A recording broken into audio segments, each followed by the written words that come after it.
Welcome to Global Connections with Robert Siegel, Navigating the New Normal, presented by the American Friends of Rabin Medical Center. Our monthly Leaders Forum addresses vital issues facing society and the economy, real estate and technology, medicine and science. My name is Dr. Joshua Plout.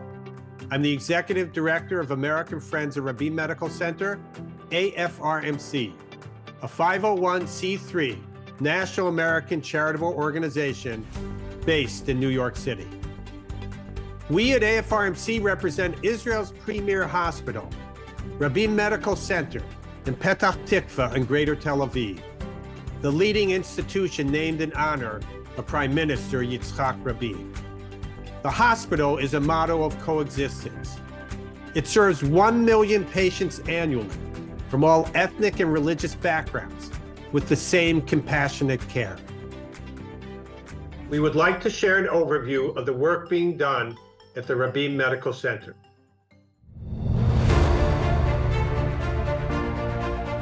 Rabin Medical Center, located nearby Tel Aviv, is one of Israel's largest and most advanced academic hospitals, named after former Israeli Prime Minister and Nobel Prize winner for Peace Yitzhak Rabin.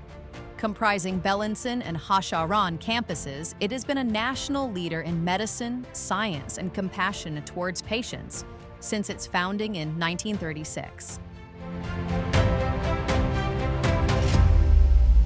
As the flagship hospital of Israel's largest healthcare provider, Clalit, with more than 8,200 dedicated staff members, RMC gives treatment to around 1 million patients every year, performs more than 70% of all organ transplants, and provides health care to every 6th cancer patient in the country. RMC is a home for internationally acclaimed centers of excellence, including Davidoff Cancer Center, Samueli Institute for Cancer Research, and a new brain and heart center, the Tower of Hope. Through groundbreaking research, AI-driven medicine, cutting-edge technologies, and global collaborations, RMC is redefining what is possible in modern healthcare. In moments of peace and in times of war, we stand on the front line. As a main trauma center, RMC is healing soldiers and civilians, reuniting families, and strengthening the Israeli social fabric and resilience.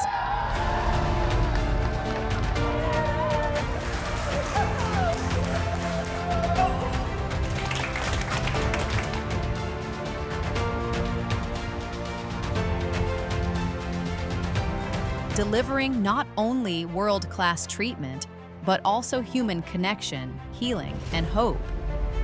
Rabin Medical Center, a beacon of innovation, excellence, and care.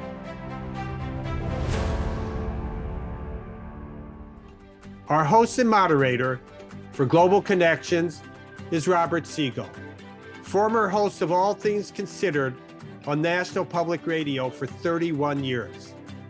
Over the course of an hour each month, Global Connections features guests who Robert Siegel interviews as they explore important issues in our world. And now, on to today's program. Today's Global Connections topic is Finding Your Jewish Roots. Thank you to our very special guest, Adam Brown, Director of the Avotaynu DNA Project, Dr. Idit Maya, Director of the Genetics Institute and head of the Genomic School at Israel's Rabin Medical Center, Jennifer Mendelsohn, co-founder and lead genealogist of the Holocaust Reunion Project, and Karen Franklin, Director of Family History at the Baeck Institute for the Study of German Jewish History and Culture. And now, Global Connections with Robert Siegel. Thank you, Josh. Our subject today is a little different than most. The phrase finding your Jewish roots can cover a lot of ground. It could introduce a discussion of everything from tourism to Jewish cuisine to klezmer music. And what we're talking about actually is our biological roots, our genetic roots, our genealogy. An interest in genealogy is as American as apple pie. And when the Subject is Jewish genealogy. The apple pie is made with a very complex recipe. We're going to hear about what our genes say about the history of the Jewish people, about what genetic research at Rabin Medical Center has told us about couples starting a family if their genes include matching sequences. Spoiler alert, it's good news. Also, genealogy in pursuit of reuniting families who were separated by the Holocaust, and genealogy simply to learn about our own families who, over a few recent generations, may well have been given last names and crossed oceans and taken new last names and raised children in a different language and taken up new trades. I'm intrigued by all this stuff and have lots of questions for our panelists. If you happen to be watching us live, you can submit a question to them, which I might be able to use in the discussion period. You can do so by using the Q&A button at the bottom of the screen.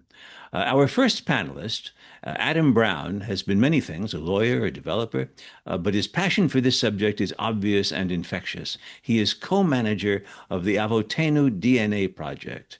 Avotaynu, for those unfamiliar with Hebrew, is Hebrew for our fathers. He and his fellow co-manager describe the project's work as a new kind of archaeological excavation. They write, we are not digging through the soil of ancient Israel or the ruins of a Polish synagogue. Instead, we are excavating the DNA of more than 12,000 participants from global Jewish and neighboring communities worldwide. Adam Brown, thanks a lot for joining us today. Thank you, Robert. It's a pleasure. I was hoping that you'd be able to cite an example of the kind of work that Avotaynu DNA does, and by chance, I assume by chance, you and your colleagues have published a paper today that gives us just that. And I want you to describe briefly your study of Jewish men from Morocco, who, according to a theory that I gather had some currency, were regarded as the descendants of indigenous Berbers who had then embraced Judaism at some point along the line. Not so, says your paper. Quite so. And indeed, it was a coincidence that our paper came out today. It is the first fruit of 10 years of work studying the DNA of Jewish men and Jewish women around the world, from China to South America. And as you indicated, there has been a Baba Misa, we would say, in our part of the world about the origins of the Moroccan Jews, such that they may have been the descendants of Arab converts from the Atlas Mountains. And indeed, we have revealed in our study published yesterday that the Moroccan Jews, in terms of their origins, look a great deal like the other Jewish communities of the Mediterranean, including the Ashkenazim. Perhaps half of the Moroccan lineages we found are matched up with lineages we found among the Romaniote Jews and the Ashkenazi Jews elsewhere in the Mediterranean. So it's quite, and clearly with Middle Eastern origins. The Romaniote Jews were from Constantinople before from Byzantium. From Byzantium. Yes, and they also, of course, as to be expected, share a degree of origins with men who came out of Iberia. Because of the close proximity of Morocco and Iberia and the migratory patterns back and forth over the centuries, there's a small degree of consanguinity between those two populations. But we're seeing something quite extraordinary, which is that the Moroccans look a lot like the rest of the Mediterranean Jewish population.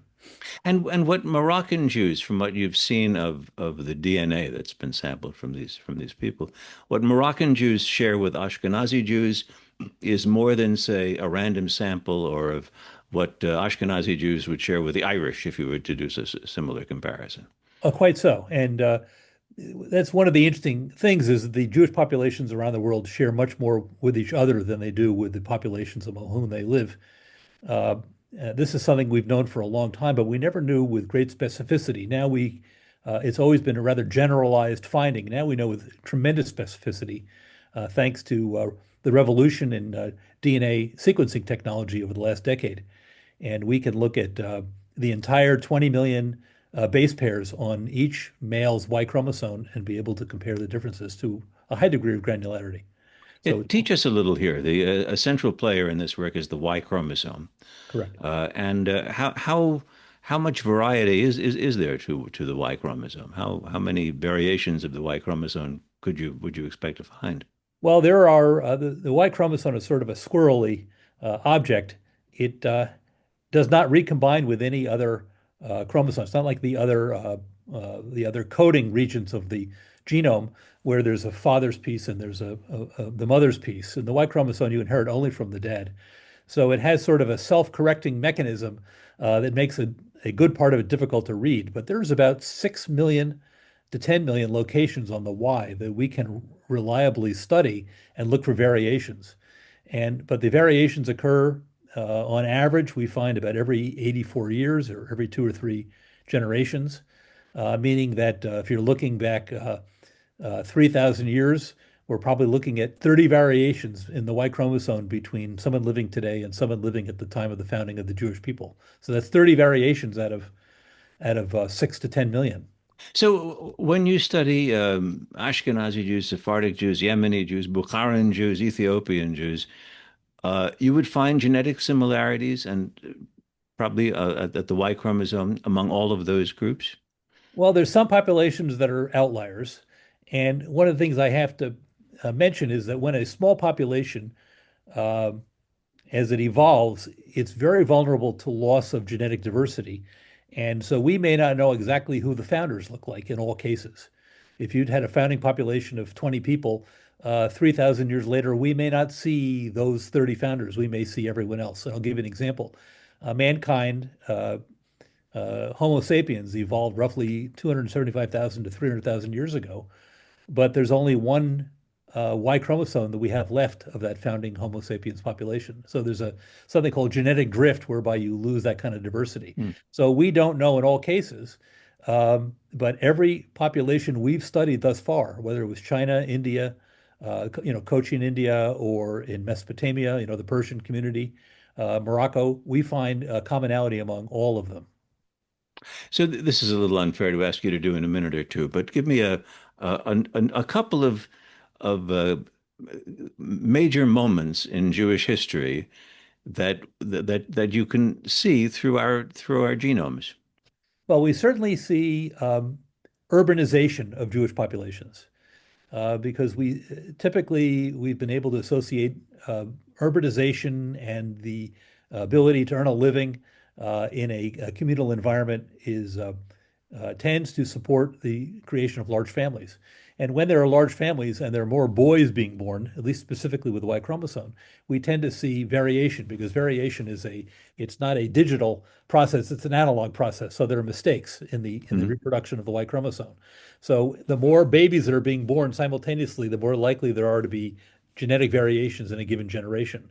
So we see the Ashkenazi population, we see it pop in the Rhine Valley around 1000 CE, and we see a popping of the Persian Jewish population in the 6th century during the Sassanid period, when we know from history that the Jews were very successful economically. And we see this major pop, which we describe really in the paper today, following Byzantium, because we suddenly see the splitting of the Ashkenazi and the Moroccans, and perhaps in other papers we'll find other populations as well, where these populations suddenly spread around the Mediterranean basin and evolved and grew rapidly. So that we do see. But we also see the downside, which is we see thriving Jewish populations that suddenly get very quiet. And we think we see something around the time of the Bar Kokhba revolt, when the Jewish population was decimated. And we see probably a tremendous loss of diversity. We also see a population decline around the time of the Black Death, followed by an enormous burst of growth in Polish-Lithuania Commonwealth in the 14th century, when the Jews reestablished themselves and were able to afford to have large families. Well, I've lots more questions. We will get to some of them in the discussion period later, but meanwhile, thank you for that. And we turn now to our second panelist, who is Dr. Idit Maya, who has used genetics to revise what physicians should tell expectant couples if they're genetically similar when they're about to have a baby. That's been seen as a sign that the baby's at risk of inherited diseases for a long time. Dr. Idit Maya is manager of the Genomic School for Physicians at Rabin Medical Center's Beilinson Hospital in Israel. Dr. Maya, especially given our relationship to American Friends of Rabin Medical Center, it's an honor to have you with us. Great to be here. And let me start by asking you, before we get to the solution, what the problem was, which is to say, I think we've all been told at some point that if you marry a cousin, could be great risk involved, or if you have a great genetic similarity with your partner, that could be dangerous for the baby. And you start doing tests and whatever. What's wrong there? What have we learned about that?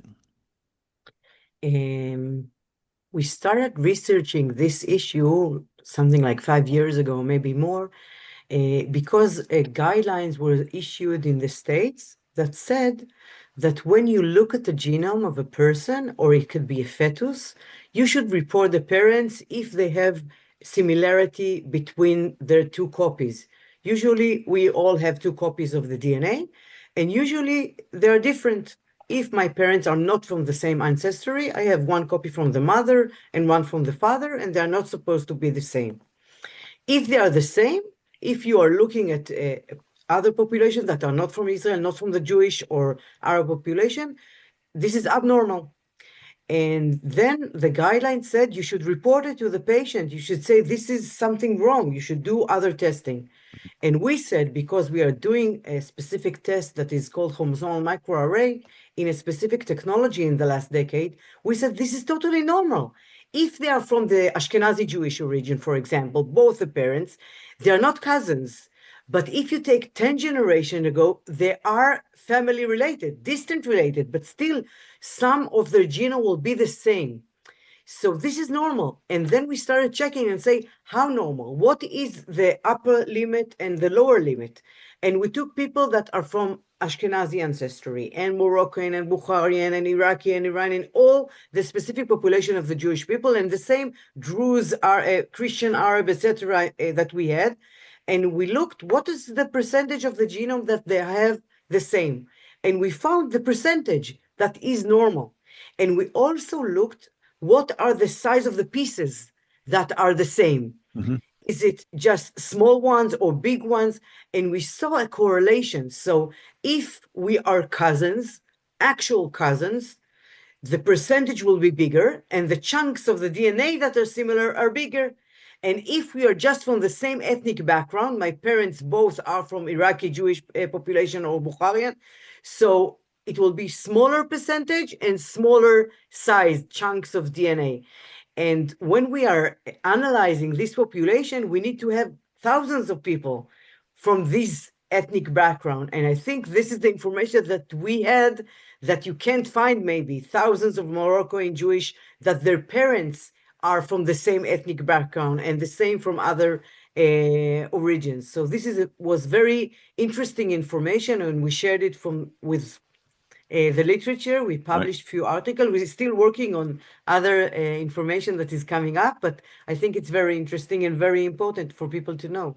So until this point, a certain percent, I guess, of couples that have a similar background, or couples that enjoy a certain degree of closeness, would be recommended for further tests, and as you've written, conceivably termination of a pregnancy, even if they're very close. Given the work that you've done, what's happened to the share of couples who would be recommended for future tests? How much smaller is that? If we would use the guidelines from the States, for example, for a not inbred population, something like 40% of our population would be reported. Some of them would decide to do further testing, and some of them will decide to do specific.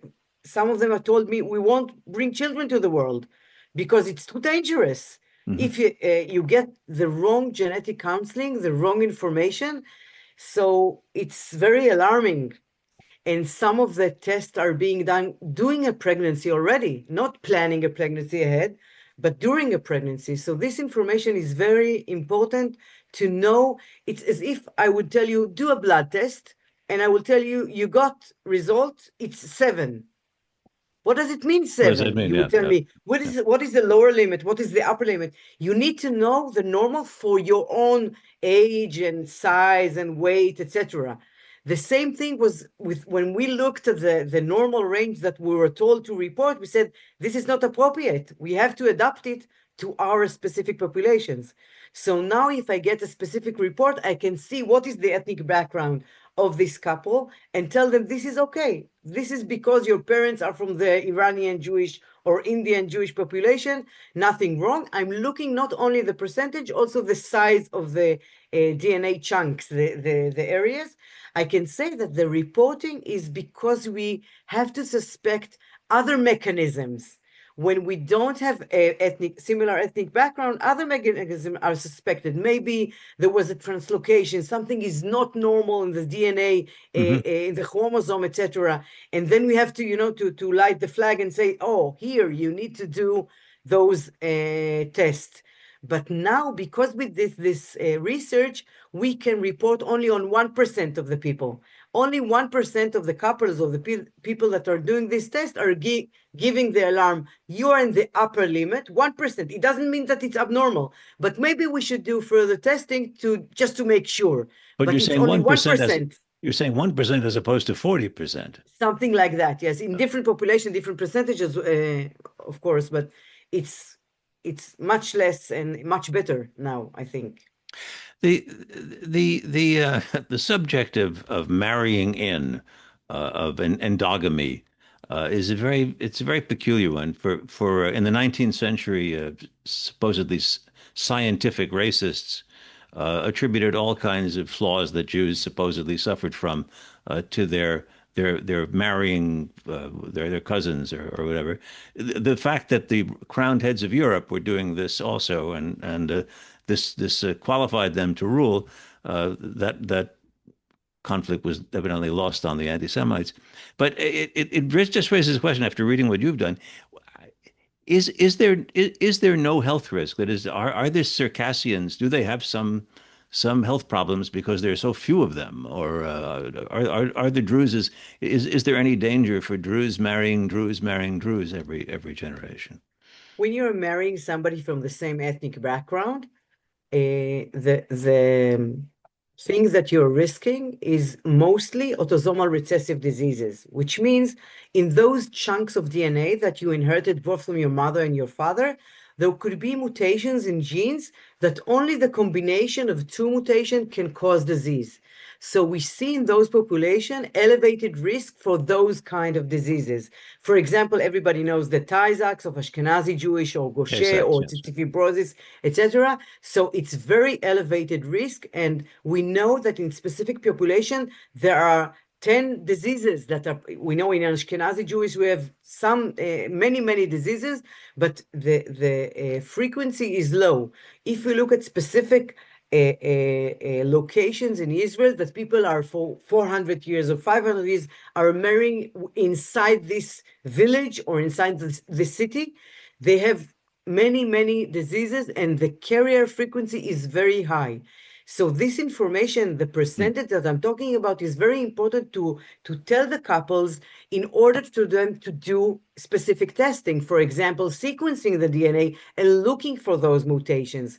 So we now have the capacity to do this sequencing in very low price, and in many times it's government funded. We do it also in Rabin Medical Center. So we can check those couples and give them the information before the pregnancy, and then allow them to do a pre-implantation genetic diagnosis and to start their family without any risk of those diseases, autosomal recessive diseases. So this information is not just good to have, we have something to do with it. It's actionable. We can do something and recommend those couples that are at risk.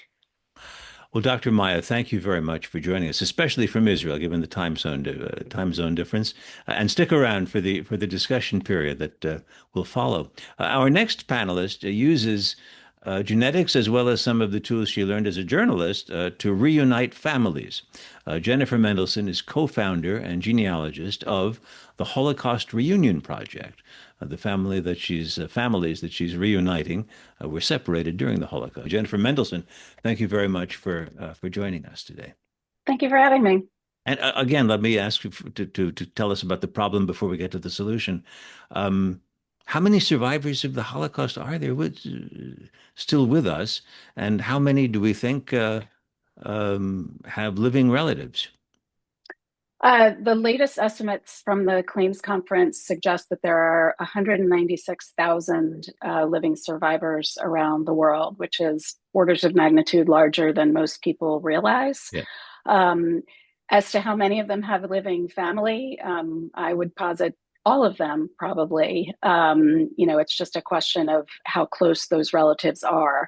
But we find in our work overwhelmingly that the poor lines of communication after the war mean that many families had people who survived in far-flung places and did not know, or they simply did not know enough about their family trees to know that they had, cousins in Peoria or whatever. And Right. What our work does is make those connections for them now. And considering that someone who was 10 years old in 1946, let's say at the end of the war, would now be turning 90 this year, we must be talking mostly about children, about people who were children who were hidden. Those must be the survivors that you're now dealing with. Yes. We work with a substantial number. Well, let me backtrack. Yes, just by dint of numbers, anyone who's alive today in 2026 was a child, overwhelmingly was a child during the war. We do work with hidden children. That's one of our specialties because we can use DNA exclusively to zero in on who their families of origin are. The Holocaust, unfortunately, created many situations where children were separated from their families of origin. So there are adults walking around today who don't know who their parents are. There are people, many of them in Poland, who have lived their entire lives as Polish Christians and had no idea that they were in fact actually hidden Jewish children. Some of them take a DNA test for fun and discover that. We worked on a case like that where two elderly women in Poland who were strangers to one another in their 80s, both were adopted, and they had millennial granddaughters who thought it would be fun to have them test and find out, something about their biological families. And they both got the shock of a lifetime by discovering that they had a full sister out there and that they were Jews, both of them. And my partner and I worked on that case, and I identified their parents for them. You told me that your husband's grandmother was a Holocaust survivor and that her story meant a great deal to you and influenced your work. Is that right? It did. She was an extraordinary person. She was a survivor from a town in Poland, a little shtetl called Woyin, and she and her husband fled east into the Soviet Union and survived by doing forced labor. They were each the sole survivors of their immediate family, and she lost, no exaggeration, about 99.5% of her extended family. And the year that she was 95, she sort of let slip in casual conversation with me, well, of course, did I know that her mother had two older sisters who had gone to Chicago before World War I. And I always joke that, in the cartoon version of the story, that's where my eyes like pop horizontally out of my head. I said, what do you mean your mother had two sisters in America? Because she had nobody that I knew of who was a cousin through, her mother's sister. And to make a long story short, though I had never done genealogy before, I took it upon myself to find those two sisters because I knew that this woman had family. And in a complete shock to all of us, this 95-year-old Holocaust survivor had three living first cousins. And we reunited them, and it was an incredibly powerful experience, not just for her, but for her children, who had never known an aunt or an uncle or a cousin, and they suddenly had family photographs and heirlooms. And that really got me on the path to doing this on a larger scale, because I realized how important and powerful and how much it gave back to this woman who had lost so much.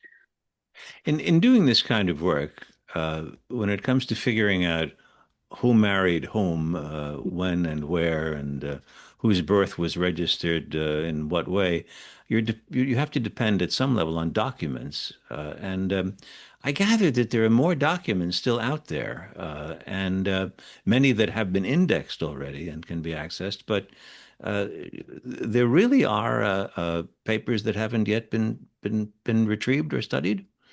Yes, we are definitely finding that occasionally there are discoveries of, what comes to mind is the work in Ukraine by a young sort of Robin Hood of genealogy named Alex Krakovsky, who has taken it upon himself to go into various Ukrainian archives with a scanner. And he has put literally millions of documents up on a wiki page for free, things that nobody for years, knew existed or thought existed. But we always like to say that one prong of our organization, the Holocaust Reunion Project, is education, because we see so many misconceptions out there. Namely, people will tell you all the time that the Nazis destroyed all the Jewish records of Eastern Europe, and nothing, it could be further from the truth. Though, of course, the day-to-day wartime, there were buildings that were destroyed, there were documents that were destroyed, there are millions upon millions of Jewish records to be found, and that can be truly revelatory. Many Jews are walking around thinking that there's no way to trace their family back because the records don't exist, and while that's true in a small subset of places, overwhelmingly it's not. And you did mention to me that sometimes you're just being a reporter again. How does that figure in your work? It's the thrill of the chase. It's an information hunt. We take on one of these cases. Somebody comes to us, a hidden child.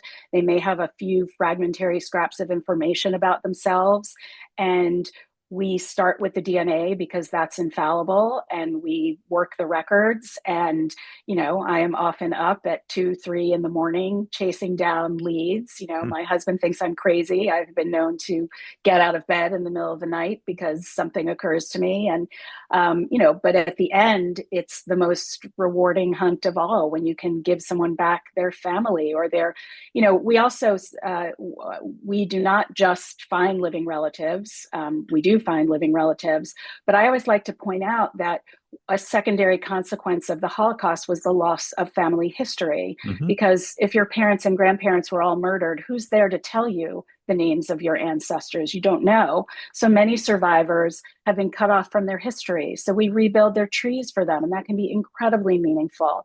So I see that as a very important part of our work as well, to give them back their history.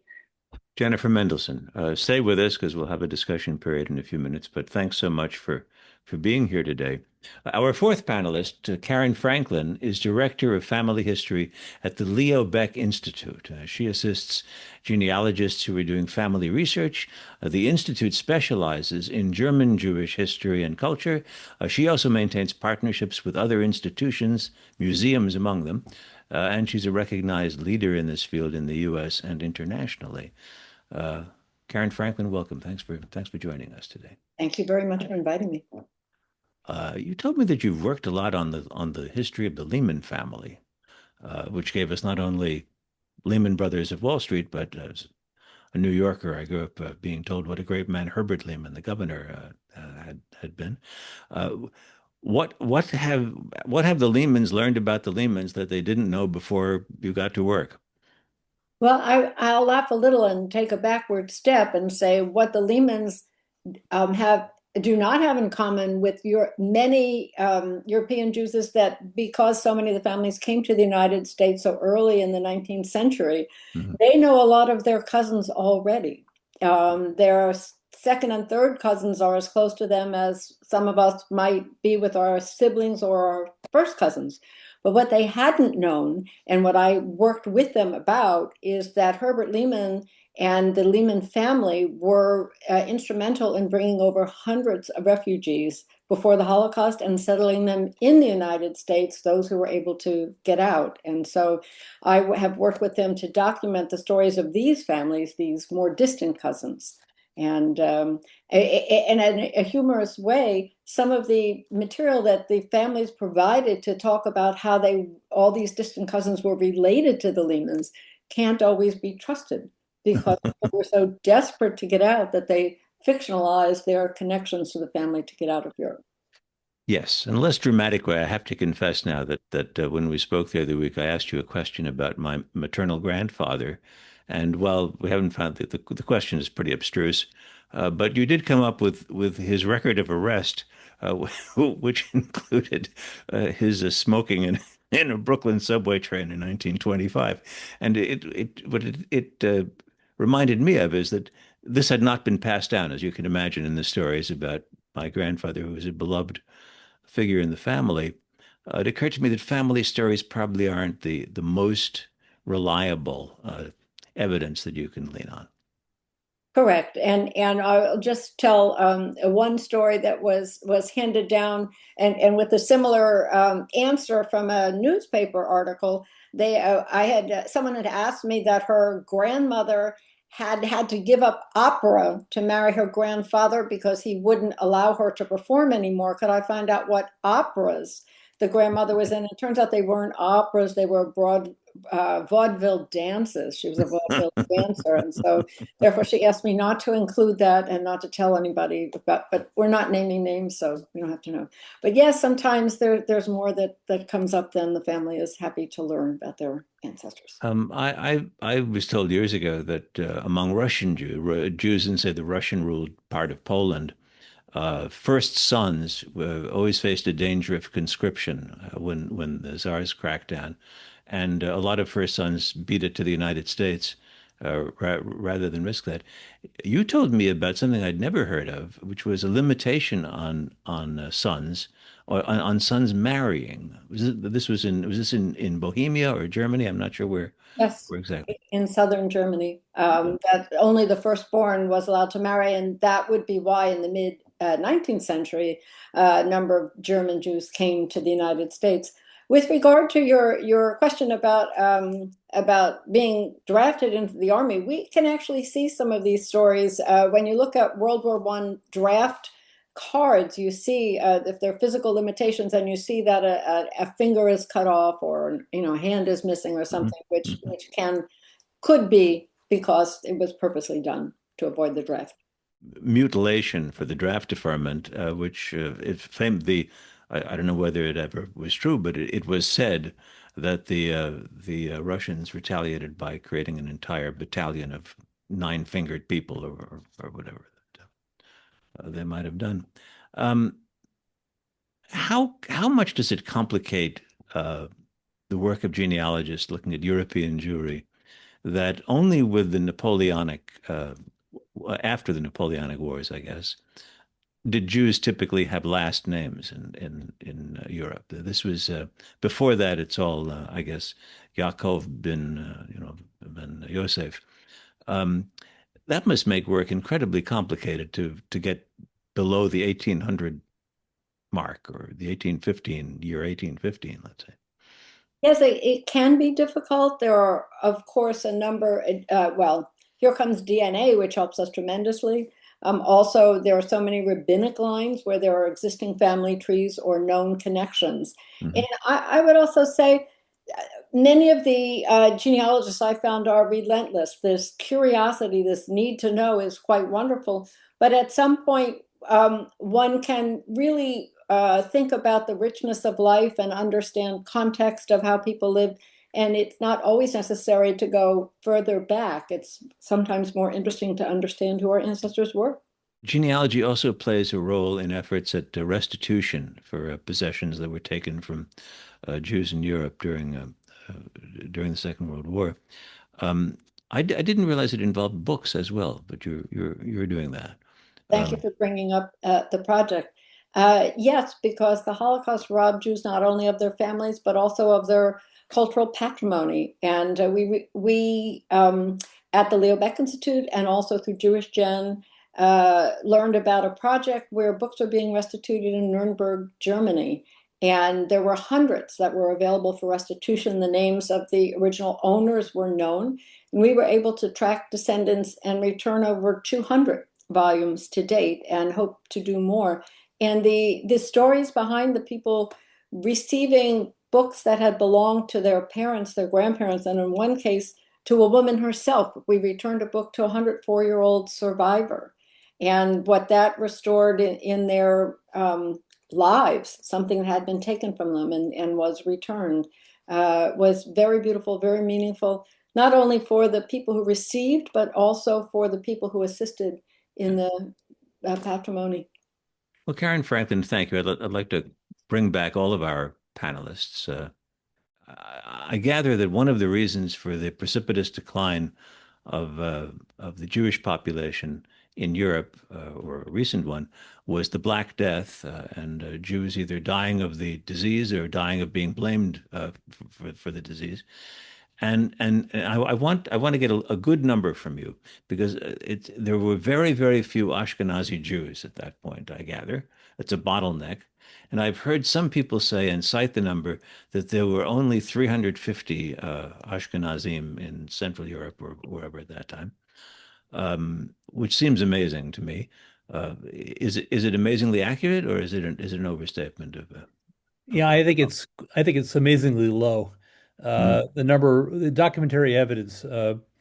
Shaul Stamfer in Israel has done studies of this to indicate there actually was probably substantially more than that.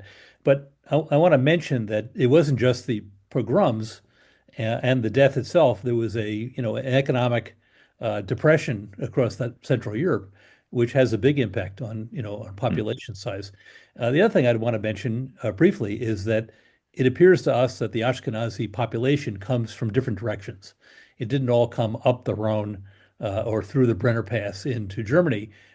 We have plenty of evidence that the Ashkenazi population also likely came up the Danube and from southeastern Europe at various times in history, drawn by economic opportunity. And that seems to be the primary driver of Jewish population movement, is economics.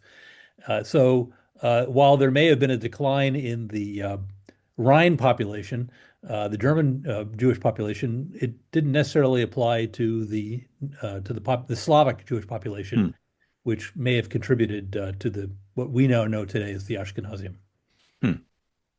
Dr. Maya, I have a colleague of yours at Rabin was on one of these panels a couple of years ago, and the phrase Ashkenazi Jews came up, and he told me that he'd recently been asked by his young son, "What is an Ashkenazi Jew, Daddy?" And that the concept meant very little to his son.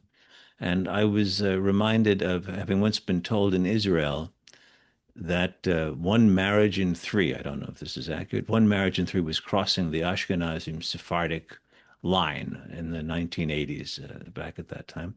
Of course, in the United States, the majority of young Jews are marrying non-Jews. So is the what is it? Is it the variety of the Jewish gene pool? Is it increasing because of changes in how we marry? I think that in Israel, it's very, in the last 20 years that I'm in genetics, we see it because 20 years ago, there were much more people marrying inside their ethnic background. And now I ask the young people that are giving birth, what is your origin? And they say Israel. And I ask them, okay, tell me, your grandparents, where they came from. So they say, many of them, they were born here. And some of them say Europe. And you cannot know the real ethnic background. And many times when they know, it's like quarter. So if you're talking about the fetus, it's like 1/8 from each ancestry. So this is the kibbutz galuyot. This is a good thing that we are mixing our genetic background. So I think it's a very good thing, and it's changing. And that's why in the last year, the genetic testing, the carrier testing that we are doing in Israel, totally changed. Now we are doing all the mutations, all the variants to all the ethnic backgrounds. When we did it according to the ethnic origin that the person said about himself, there were many mistakes. We found mutations of the Ashkenazi ancestry in Moroccan Jewish and vice versa. Because, you know, when Sephardi Jewish were exported, many Ashkenazi Jewish were there.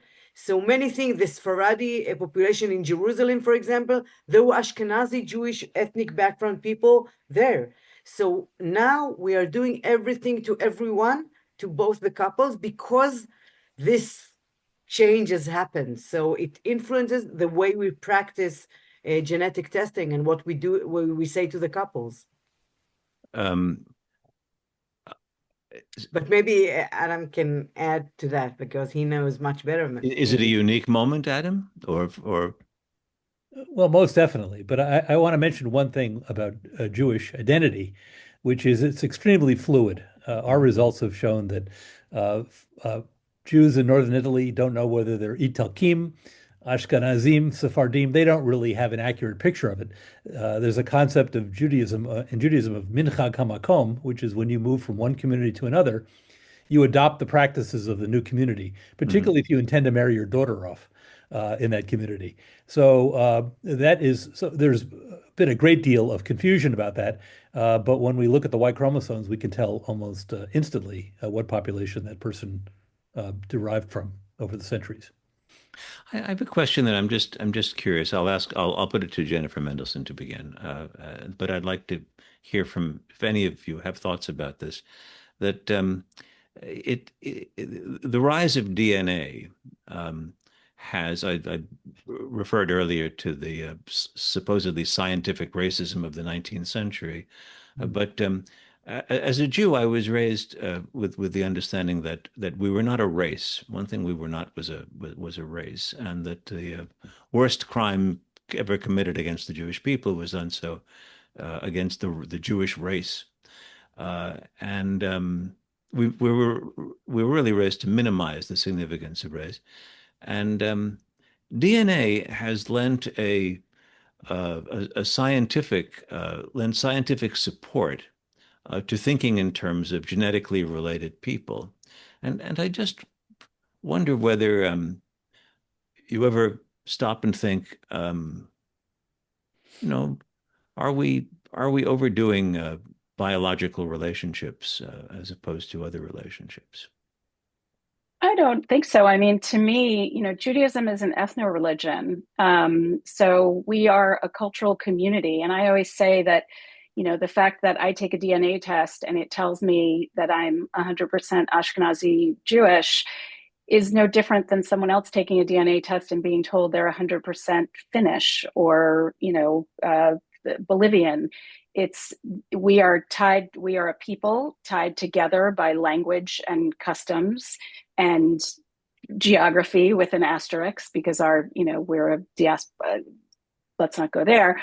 But, to me, it doesn't, I don't think it has any sort of scary undertones, but it's just a known fact that Jews did not intermix with the populations of the nations that they lived in. So I do not have Polish DNA because I'm not Polish, even though that's where, two of my grandparents were born. I am Jewish. And it's my, I try to explain it sometimes when I lecture, when very often people are confused. How can I take a DNA test and it tells me my religion? Well, of course, it's not telling you your religion. It's telling you your cultural background. So I tell people to think of Jewishness as the country that your ancestors come from, even though it's not geographically a country per se, and it covers multiple countries. It just tells us our ancestors were part of a community. Karen Franklin, any thoughts on this? And I think a great many German Jews, at least they hope through 1848, to be accepted not just as emancipated citizens, but also as Germans? As Americans. I think so often we heard the word, they came here to be assimilated, but many would argue they wanted to be Americans and to fit in the new place. I'm just reminded when a tested joke when I would ask some of my friends who are not Jewish, where's your family from Maryland? Yeah, but where were they from before then? New Jersey, and on and on. And if you would ask a Jewish person where they were from, it would be Germany, or it would be Poland, or wherever, because that is also part of our who we are, and it doesn't have to do with the DNA, but it has to do with the shared experience within a smaller place where we had once belonged. And Adam Brown, any thoughts at Well, all? if you were to look at the kernel, at the center of Jewish ancestry, it would be Canaanite, and we can see that clearly from the DNA, and that we can see clearly that we descend from a convergence of tribes in the Canaanite region, who themselves were the descendants of people who came into Canaan from Persia and Armenia and Turkey and Africa and Europe. We can clearly see that from the DNA. And of course, it's been 3,000 years since we founded. And we even know from the Bible that what became Judean men, the descendants of the Canaanite tribes, intermixed with populations that surrounded them. Okay, we know that repeatedly. And of course, that occurred in Europe and in Africa and in Asia, just like the French trappers that came to America. Canaanite men who traveled for business purposes became parts of communities, or married in women who were parts of those communities. And so today we see this very interesting mixture. The reason why Moroccan men don't look like men from Bukhara is because of the women with whom they interacted when they traveled the world. And that's the story. But we have this kernel of Canaanite origin that's unmistakable when we look at the DNA. I'm glad you mentioned women because apart from the balance of our panel, since so much depends on the Y chromosome in your work, that's only in men. And I was trying to think: is there anything inherent in genetics that gives us more information about men than about women? I guess Dr. Maya, in your case, you're looking at far more factors than just Y chromosomes. We look both, if we are talking about maternal ancestry, so we can learn it from the mitochondrial DNA, that it's just transferred from the ovum, from the mothers. But when we are talking about the study that I did was on the autosome, on all the chromosome 1 to 22, that they are similar men to male to female. So I get half from my father and half from my mother. So we can check all those three components. The Y chromosome is only for the male ancestry, that in the Jewish population and others, the family surname is from the father. If we are looking at the maternal ancestry, we look at the mitochondrial DNA. And if we want to look at both of them, we look at the autosomal, the other chromosome. So we have a lot of material to learn and a lot of information to study if we want to learn this field. And I think it's very interesting what we are going to learn. Yeah. So the future is very interesting. So Jennifer, we're not just learning Jewish male history in this work. No, of course not. I mean, mitochondrial DNA isn't as useful for the work that I do, trying to find people in the here and now. But there's fascinating things to be learned about, where our maternal line's going backwards. So, is doing work in Jewish genealogy, and as long as you're up, Jennifer, I'll ask you. Do you find that it's remarkably different from people who are doing genealogy out in Utah about their families who came to America from different places? My standard joke as a Jewish genetic genealogist is the one about Fred Astaire and Ginger Rogers. We do everything they do, but backwards and in high heels. I feel like there are extraordinary degrees of difficulty, specifically for the work that I do. Unknown parent work involving Jewish cases and Holocaust cases is infinitely more complicated than outside the Jewish community. And that's both because of the difficulty of getting access to records. Not to contradict myself, those records are available, but they are more complicated. They often, are in multiple languages. There's shifts in names, and you have to understand naming practices. There's all sorts of issues on the paper genealogy front. And then because of endogamy, our DNA is far more difficult to read, so to speak, so that if you are not trained, you will look at a Jewish person's DNA results and see that they have often 150,000 or 250,000 quote unquote cousins. And you need to learn how to decipher which of those are actually people with whom they share a common ancestor and which of them are simply other Jews. I sometimes joke when I lecture that, if people don't want to spend the $100 on a DNA test, they can just go to synagogue on any given Friday night or Saturday morning and look around and say, these are all my relatives, because we are all, in fact, distantly related. In your case, in doing Holocaust reunions, which, as I say, nowadays involves the survivors are likely to have been children during that time, the whole point was to hide the child. It was to make sure that nobody knew that this was a Jewish child. So the fight that you're up against is uphill from the start. There have been some protections built into that relationship that you're studying.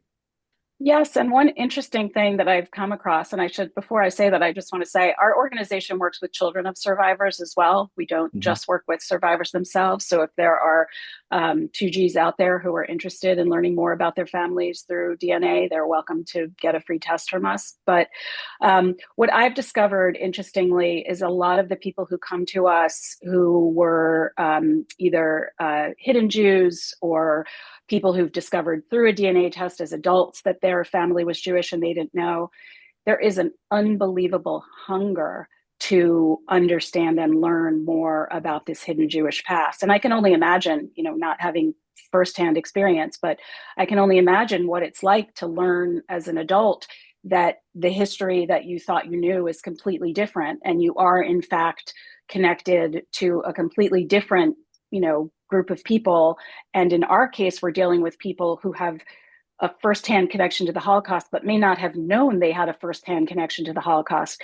And that can be very psychologically off-putting. And, that is definitely something I have experienced. I recently had a client, we've never had this before, who one of his requests was, could I give him a list of good books for basic Jewish literacy? Because his Jewish mother was a Holocaust survivor and told him absolutely nothing about Judaism. And he wanted to know, okay, well, how do I be a Jew now?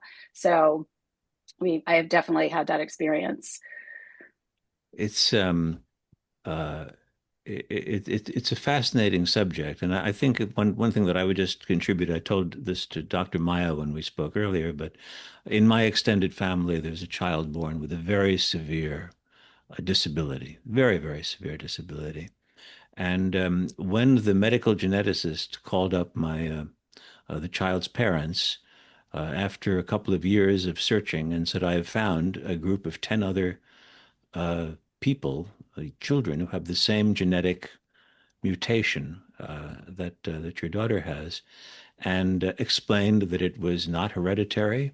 In other words, their other child was not endangered of passing this on, that it didn't reflect anything that had been eaten or drunk during pregnancy. There was no causality.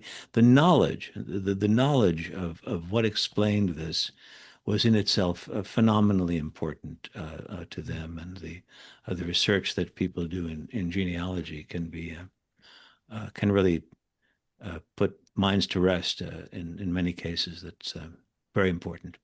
So thanks to all of you for what you do. And thank you very much for taking part in this discussion. Adam Brown, Dr. Idit Maya, Jennifer Mendelsohn, and Karen Franklin. Many thanks as well to Joshua Plout and Ronnie Giuliano from American Friends of Rabin Medical Center, and our technical director, Bobby Grandone. Our program sponsor is the American Friends of Rabin Medical Center. It's a 501c3 national charitable organization that represents in the United States Israel's biggest hospital, Rabin Medical Center in Petach Tikva in Greater Tel Aviv. The website is www.afrmc.org. You can watch this and all past episodes of Global Connections on YouTube and listen to the podcast on Spotify. I'm Robert Siegel, and this has been Global Connections, Navigating the New Normal. See you next month. Stay healthy and stay safe.